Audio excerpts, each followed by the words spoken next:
maybe wanted to be an entrepreneur in the financial service industry. And so I got in the insurance and the investment industry over a decade ago, but specifically the insurance industry about 6 years ago. Actually, this month on the 31st would be 6 years. And at that time, I just wanted to make some additional income. At that time, 2 years prior, I made about $150,000 2 years in a row working for Time Warner. But that division of the firm, of that company, moved to the Philippines. And so my income went with it. And so me and my ex-wife and my daughter, at that time, she was very little, we didn't go to the Philippines, we stayed here. So I went from $150,000 to $40,000 in income. So we still had $150,000 worth of expenses and expenditures, and I was now making 40 grand, so I was broke, okay? So I needed to make more money. I needed to make more money. And so it didn't matter what they were doing, towels on the expressway, bottled water. I mean, I needed to make more money. I'm so ambitious that I would have played the little drums, right, on the expressway with those boys with the white cans because I needed more money. So if you could use more money, let me see your hands. Okay, beautiful. And so my first year, they told me $500 a month part-time. Okay, no experience needed. We teach and train you everything you need to know. But after a couple of months, it wasn't $500 a month part-time. It became $1,000 a week part-time. And so my first year in financial services in the insurance industry, I made $35,000 part-time. My second year, it was $77,000 part-time. My third year, I became a vice president. I made $117,000 in 12 months. The following year, I made $186,000. Last year, I did close to $200,000. This year, I'll do $500,000 in income.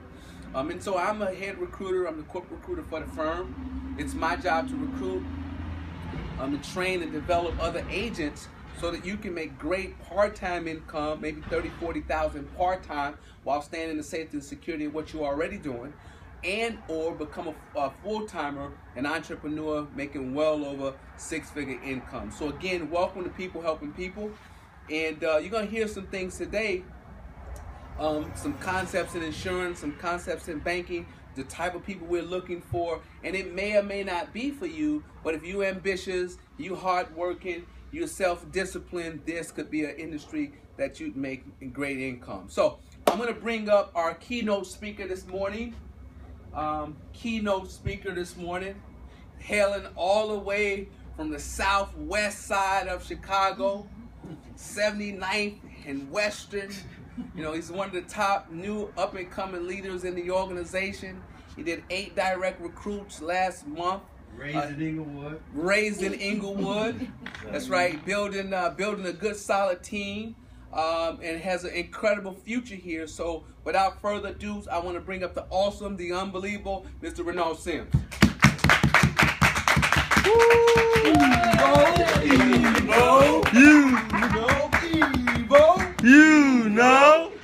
All right, first and foremost, I'd like to thank Mr.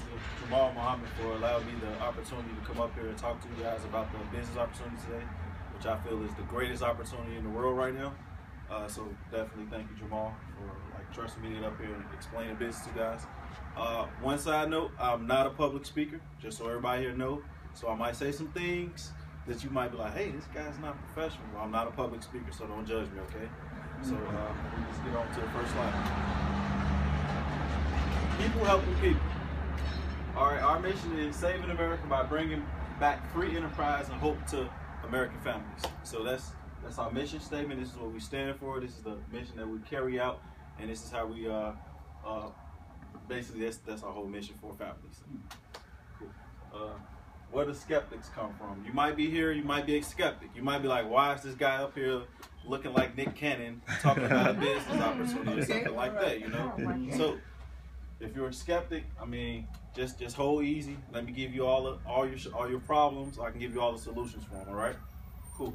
So what do we do? What are we selling? I'm not selling anything. Maybe you might be skeptical because you got taken advantage of.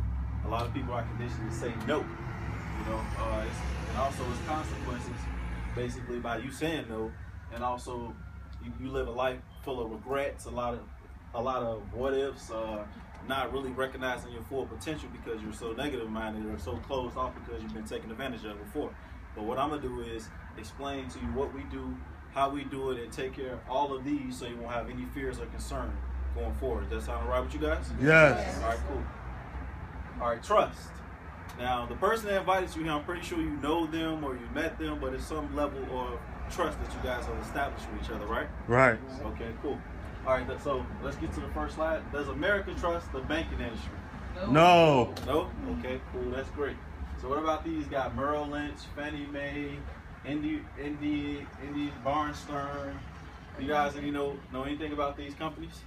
They're all out of business. They all out of business. Great. They're all out of business. Everybody know why they're out of business? Because fraud and... Fraud, exactly. That's right, good. Exactly. So these guys basically, they messed up the whole mortgage industry and they took a lot of money, and also they schemed a lot of people basically. So they're out of business. They got bailed out by the government. Yes. So cool. The highest 90-day CD rate. So before I go ahead and explain this for you guys, anybody here has money in banks or anything, or money in CDs? Okay, cool, thank you.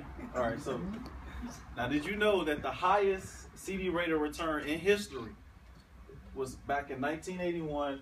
It was at 16.9%. So if you guys have money in the banks, I wasn't even born then. It was like 6 years before I was born. But if I had money, me myself, and I was getting $16 on my every dollar that I had, I definitely would invest in it. Would you guys also as well? Yes. Okay, cool. So let's go to the next slide. So if you was getting paid in return 16.9% on every dollar, your money would double every 4.3 years. So who would like for their money to double every 4.3 years? I would too. I'd say both times. Cool. Next slide. The lowest 90-day CD rate in history. Anybody can make a guess before we go to the next slide? Anybody? So 2010. 2010. May 2010. That's it. Cool. So if you had a CD, or if you had your money in your bank or anything like that, a certificate of deposit, what it's really called, you'll get a return on your money of 0.278%, which is basically nothing. That's the lowest rate in history to have a CD or anything like that at all. As you can see here, your money will double in 259 years. So basically, you'll be like a mummy or a dinosaur when your money, double. Now, me personally, I don't have that much money first and foremost to begin with. So any money I do have, I don't want my money to double every 259 years, That sounds kind of crazy to me. And I don't think I'm going to live to be 259 years old, unless you Dennis Butler looking like Moses. So yeah, we go to the next slide. All right, cool. So does America trust the stock market today? No. Great. So historically, the S&P 500 index stock market returns. Here's some of the returns for the stock market. Wow. All right, cool. Now, as you see here, we got the year, we got the return, we got the year, we got the return, the year, and the return, okay? Now, the best years was the years when I was a child in the 90s. I remember those years because my parents had nice, good jobs. They was making decent money, and I had to worry about nothing. I get like 2 or 3 pair of Air Force Ones, and I was happy. Yeah. Okay? That was the Jordan era. Yeah, exactly. Back in the Jordan era. So you see 1995, you see 37% return as far as the stock market. Then you got 23, 33, 29, 21. You guys see it's up.